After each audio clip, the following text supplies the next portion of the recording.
Us all over the world, as you already know, my name is Ogbuefi Ezeana, ugochitubelu Oraifite.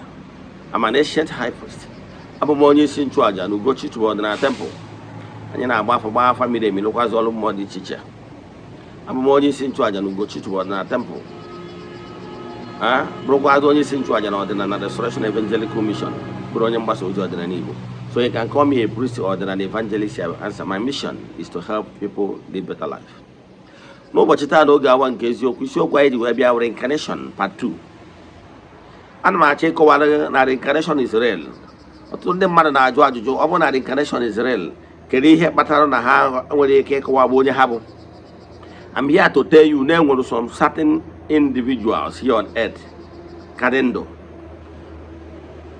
Well, the ability to decode. Although we are permitted by forces of nature.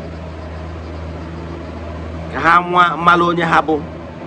Here, what he ever done, I didn't make a who they are in the previous life. Kewe bo, here where he keep with them Paco. More here where he keep with the distractions. They don't tell you, Macanobro, they Malo, they are previous life that you are a king. A drop properly mentored. In where they can carry their way. Because now a previous earth life you are a king. And this earthly life now it was just an ordinary person. Some of you might not comprehend it. But that is the reality of life. Depend on your spiritual maturity. Here there be high again banya ta. I'm sure I'm can Togo go I like it summarize ya. Makana Togo no go to the man will not watch it because of data. Nabo. Abuze na nkowa chapa 2 inwezi ajụjụ ọzọ ejoro ọ ihe ji maka ya nọrọ. You can come to the temple. You can chat me on WhatsApp. I'm gonna give you one-on-one interaction. Then ka akụkọwara ya ka o doro gị anya. Furthermore, you can pick our book, Man Know Thyself. Man Know Thyself is a book, the first book I did, and I can demo. Man Know Thyself is like the compendium of the entire reality of life.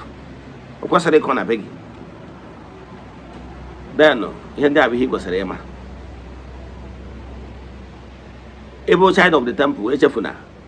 Na festival this year, 15 September. After I participate in a church, I'm na WhatsApp and what he gave me. I'm going to show you that I'm on ritual. Church wise in the WhatsApp. Yes. Forward wire 3 prayer requests, make token donation to the account number, you support to the aja. Then, chat and WhatsApp, I want other details we need for you in order to book you. Now, let's proceed. Get a reincarnation part 2. And my choke and Kowalagi, then we're running on a war, and we're 2 reasons in Marujan on a war. And we're special mystics, call them mystics, call them special envoy, then call them the light bringers of truth, call them called ones, then call them the messiahs. All over the world. These particular categories of people are people sent for a mission here on earth. Man, one thing about the mystery of life is that some of these called ones are more than about the hollow in Odia.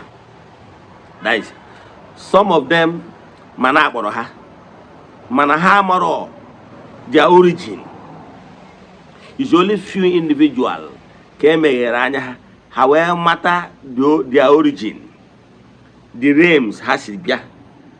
But let me put it this way, because I'm not on the Madrid, so I want to be mature to that level.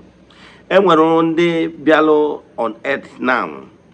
When I'm talking about globally. I'm not talking about only Ndibo. And we're on the bringers of the light, bringers of the messages. These people are followed because of direct intervention of the beings from the light region. The Sat. And when on the Bialo, because of direct intervention of the Ndikuku, the salamanders. And when on the Bialo, because of direct intervention of the water sprites, the mermaids.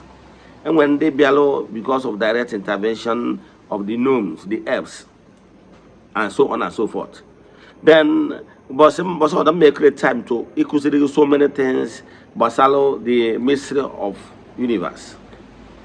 This knowledge is not knowledge I go anywhere. It's all to gosi me na mmụọ. Ọtụtụ n'ime ụlọ aghọtara when the temple anyị na-ebuild onwere ebe m fụrụ the architectural design.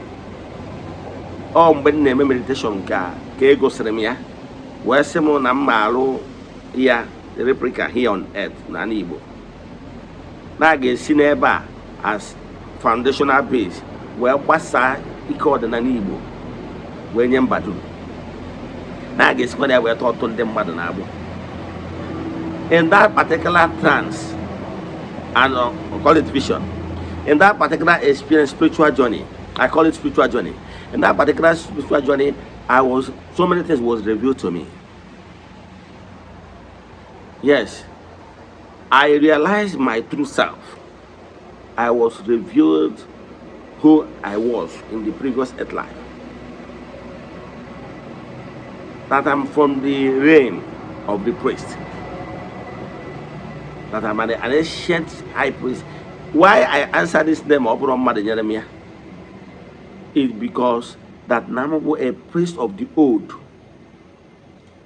And that priest of the old is where I came from. Yes. Some people will not understand it, but time we explain.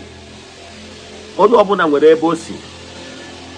Obuna na agboro wole nwere ebe isi.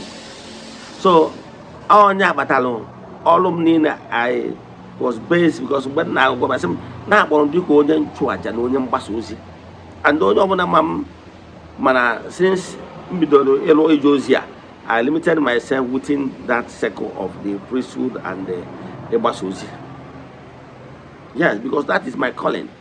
So gịnị ka m na-ekwu maka ya na m bụ a prophet, a priest of the old. Yes. Now in the world of present earth life, I have to continue my priestly work. Now in this gross material world, I have to perform my work as a high priest because na ga-esi n'aka m wee zụọ ọtụtụ ndị nchụaja ndị ọzọ. And that is what I bear. Now, maybe with time I will be able to explain further. Then the guys who are trying to go too much. Now, but then na check again. Ụfọdụ na-ajụ ajụ ka ihe kpatara na ndị mmadụ niile nwere ike ịma onye ha bụ. Ụfọdụ nwere ike in their previous earth life, o nwere ike ọ bụ a commoner. In this present earth life, o nwere ike ịbụ a king. Ụfọdụ medical doctor in the ancient life, old life. In this one, was a medical doctor. Mana, ihe ọbụna the knowledge is still there. Ka mmadụ ga-atụ. Ụfọdụ na-ajụ kere ihe kpata na ọbụna reincarnation jere ka ihe kpata na ndị mmadụ adịghị ama who they are in the previous earth life. Ọ bụrụ mmadụ niile ka enyere the privilege. Ọ bụrụ mmadụ niile ka enyere the privilege ịma. Mana I can tell you with everything in me, there were some people, selected few individuals, they reveal who they are in the previous earth life. I can tell you for a fact. Yes. Pana Ototon, I can tell you that 99.9% or more amaro who they are. Because they were not permitted.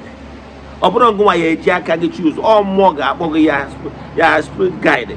Gabogi were torn in the realms. Almost not permit ye or waggy ne reason.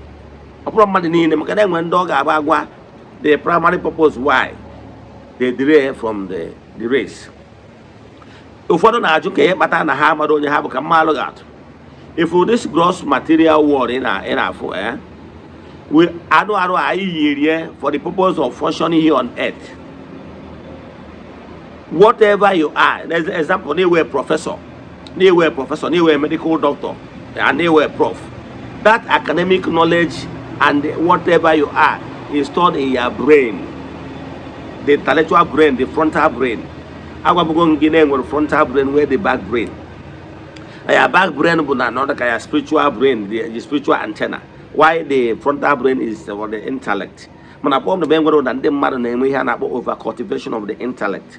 Now, for any reason you passed on. We both all your body, including your brain, where you store those academic knowledge as a prof. Here in the it's only the mark, the premature, on the maturity that benefited the spirit. Bunke balon na ya spirit gebu. Where that chiga no one more. On order to enwere phone, nwee memory card.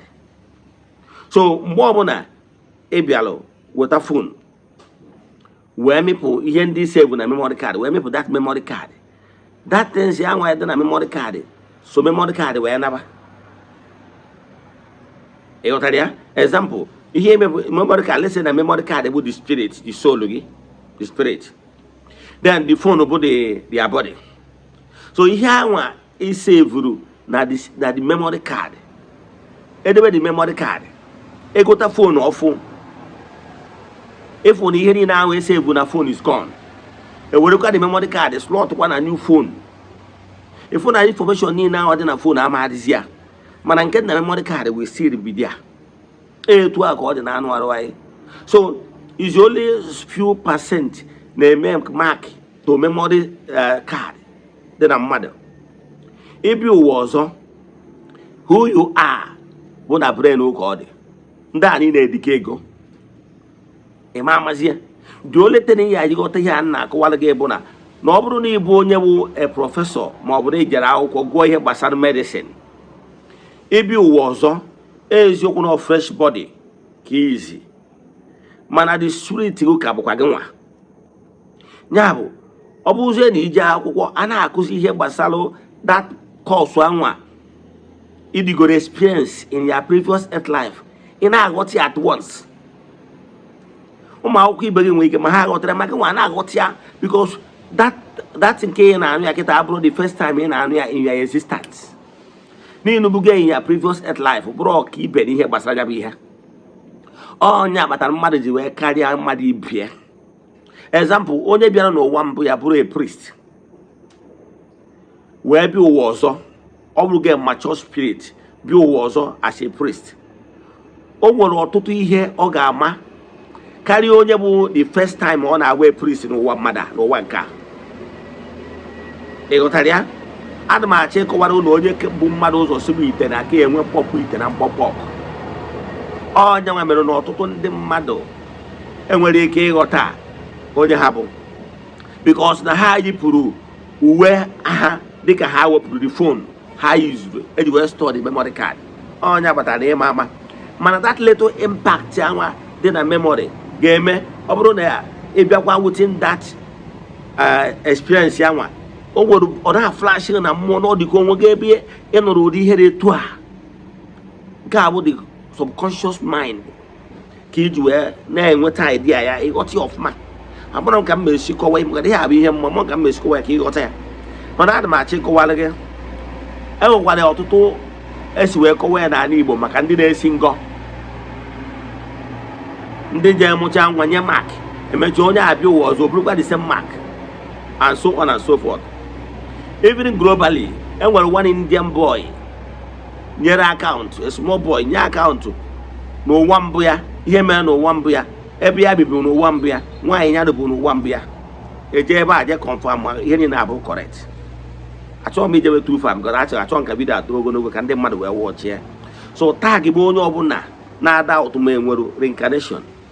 Me here mad na battle mad ji ki bia enwelu ihe battle mad ji the more knowledgeable carry bia who because of previous earthly experiences they can see enwelu ndị bia go there one no bad for the third one when they not the fourth one when not the fifth one it work all day kan kwụsị ebe a ọ bụ na onwezira ajụjụ ị chọrọ ịjụ pick this book man know thyself ị nwekwara ike e-book an appointment at the temple for counseling section is free of charge. You know, guys, they keep on my WhatsApp number.